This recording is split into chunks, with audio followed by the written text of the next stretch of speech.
PSA Reloaded, man. It's your boy 3-Letter, man. Subscribe to the channel, man. Follow me on Twitter, Instagram. You know where to follow your boy at already, man. Hit the like button also. I appreciate that. Y'all see the title of this particular blog, man. Let's talk about it, man. The only reason I'm doing this blog is because I just saw what Bobby Shurmda just said when I saw Akademiks put it on his post on Instagram, and it kind of bothered me. And, you know, a lot of times I do shows and I do segments and everything like that, especially, you know, as an older person, you know, looking at it from an old perspective, if you want to go like that. But Bobby Shurmda, man, how do you go from saying you don't play internet games to turn around and go play internet games? Like, how and why? And Bobby, why are you taking steps back? Why are you doing the Trump Rock dance and taking steps back? You should be moving forward. You should be moving forward. It's just... Now, first of all, shout out to App PSAhiphop, because now I had to go back and retract and see where all this stemmed from. Shout out to App PSAhiphop, My Expert Opinion, and they had Rowdy Rebel on their show. Shout out to Rowdy Rebel right quick. And Rowdy was on there, and obviously the comments and things that he started speaking about street life, street code, street ethics, things of that nature. And he spoke about the King Von situation. And now you're going to have some people I'm seeing are saying that Rowdy should have never mentioned that. I know we live in a PC world in hip-hop where you can't really say too much, because if you say something, you know, social media blows it up. Fan bases get crazy. I got to be honest, man. Social media is the gift and the curse. And I don't mean Jay-Z's album, The Blueprint. This is just the gift and the curse of hip-hop for you young people. For my older people, I don't give a rat's ass about that. I'm not here to get the clout or chase the clout or hate on brothers. Bruh. Now, Rowdy was talking about, like I said, he's talking about street life and street ethics. And he started speaking about the Vaughn situation. And, you know, first of all, let me say this. To hear Rowdy Rebel to sound mature, and I think it's very important that when you hear younger dudes that's been in the trenches, so to speak, and they get to a certain place in their life and they're able to talk to the youth, because the youth will listen to them. The younger people, the young dudes in middle school to high school, dudes on a block maybe, they're more keen to listen to people their age than the old 40-year-old heads like myself. Because they feel like we're old, we don't know what we talk, we're old and we don't, like we never lived the life or had thoughts they have and things like that.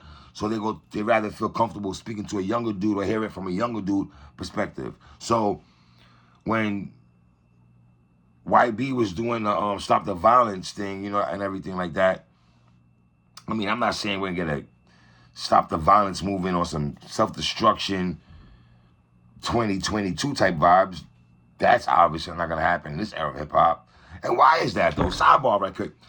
Why is it that we can't get songs like that in this culture, in this climate of hip-hop? Why can't the Little Durks of the world, the YBs of the world, the Kodaks, and you know, all those guys get together? Imagine those brothers all getting together and doing a song together. Black, Dirk, you know, 5-Yo Foreign maybe, like those, you know what I'm saying? Like, those cats get together, do songs that really could talk to the youth, you know? So, you know, now, did I have a problem with what Rowdy was saying? No, I really didn't, know, but I'm not living the street life and where you people, you know, like YB and people who feel he shouldn't be talking about certain things, and how dare you? How are you going to be the one talking about it? You ain't even sent flowers to that man's grave, and YB was saying that. And, you know, we're talking about Little Tim, of course. Little Tim was the one who allegedly, I'm going to say, I don't even want to say it, pulled out the tool. And we know about the King Von thing. But here's my thing, Rowdy, what I got to give you pushback on, brother. And once again, this is not me co-signing this, but from this, I mean, it is what it is. To certain people, it was Vaughn's fault. What happened, though, dog? With all due respect, you have people saying that it was Vaughn who was the aggressor. Tim was just holding his man down. That's what he was supposed to do. That's you have some people who be on that side, and you have some people who's on the other side. So when you make a comment like that, some people are gonna I'm talking about how other people are looking at. Obviously, they're gonna, they get rubbed the wrong way by you making a comment, or they feel you taking a shot at Little Tim, and obviously YB must have felt you taking a shot at Little Tim. I mean, yeah, you know what I'm saying? So YB's looking at you like, dog, you ain't had nothing to do with this. Why are you even commenting this? I don't have a problem as an older person, because I want to hear dudes like Rowdy, who's been outside, who's from the 90s and everything like that, from Brooklyn, New York, who's been behind the wall for years and everything like that, and lost everything, had to start over and start his grind over.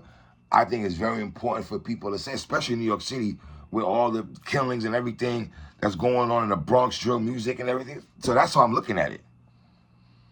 You know? So I just thought Roddy was talking from a perspective of being away from his family. And, I know YB, what's up with the nails and everything, brother? But I don't know, whatever, man. Whatever. So obviously YB did not like what Rowdy said. He commented on Little Tim, and, and then YB said dudes are irrelevant and everything. And let's be honest, man. If you're living under a rock or something, you don't know that what YB means to the culture, the young culture of hip-hop. I tell you all the time, my son's favorite rapper is YB. He likes NBA Youngboy. That's who he rides with. Kodak Black, that's his cup of tea. You know what I mean? So I know why YB fans, they go crazy. I've heard Soulja Boy even talk about that. Like Kodak, like his fan base is crazy. Like they like on some Beyonce hive type thing. Like Megan Thee Stallion, YB, they have a hive. They have a cult following. YB has a cult following. And people rock with him. When he's on Instagram Live the other day, and like in 20 minutes or something, he had 200,000 people or something. It just, people rock with YB. The young generation rock with him heavy. But then Bobby Shmurda, he went on Instagram Live twice. Now, the first time Bobby went on there, he started speaking about, like, subliminally. I didn't know what he was talking about. You know what I'm saying? Corrupt from the Dog Pound back in the day had a song called Calling Out Names.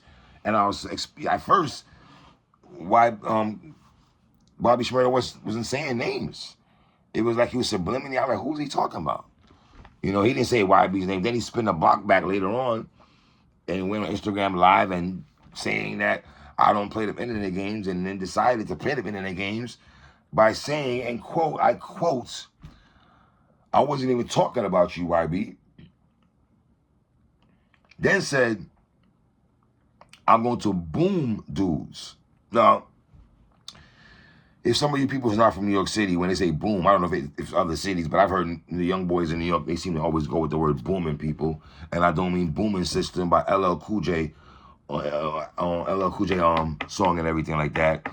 But booming people is getting them out of here, getting 85, 8600, 8500, 85, 80, it was 85 or whatever they call it back in the day. Sorry, my bad. Getting you out of here and everything like that. Grabbing the tool, taking your life away if you want to go in that bag, however you want to slice it and dice it. And Bobby, what are you talking about right now, dog? You about to get the biggest Archie Bunker Award closing out the year of 2022, Bobby Shmurda. That is straight trash. Fam, what are you talking about right now, Bobby? You got Rowdy Rebel on some peace treaty-ish, and here you go on the flip side talking about you're going to boom people, and you're on parole. Bobby, you're on parole. You've been doing good. What are you talking about? So your POC's that, then what, dogs? Then what? Then you got hip-hop police following you all over the place. You want that? You talking about, oh, I make this every 100,000. Like, Bobby, and respectfully, King, your music ain't popping right now, dog. Since you've been home, I mean, I don't know what you've been, from what I've seen, I don't see people saying they really rocking out to your music like that, Bobby. Respectfully, King, and I got love for Bobby. You know, but some of y'all street dudes run out there and say Bobby did a noble thing. He ain't snitch on nobody. Fine. If you want to go in that bad, cool. I just want the music. Because if I'm talking about music, NBA Youngboy is way more relevant than Bobby Shmurda and Rowdy Rebel put together. He just is. Put together. He just is. That's not even a shadow of doubt. Where y'all from in New York City? NBA Youngboy probably more popular. Man, whatever. But that's just neither here nor there, man. I don't, Now, did YB have to come out there and make a comment on there? He didn't have to say nothing. He could have kept it on the hush and everything like that. But then Bobby goes on Instagram Live and trying to request NBA Youngboy to come on the gram, and then what, you can have a booming contest on the gram? Yo, Bobby, what's wrong with you, son? That is very disgusting of you to do that, dog. You say you're 28 years old. How much time you did in the joint, my dude? Did you do extra time for Rowdy and for Rowdy? Because you come on, son. That's ridiculous for you to say some old foolishness like that, bro. I'm very disappointed that Bobby Shmurda would put himself in that position to even talk that crazy. Who you fronting and stunting for? You don't. If you wearing $1 million on your neck and everything, you risking all that. You're gonna boom Wack 100. You're gonna get down Akademiks. You're gonna get.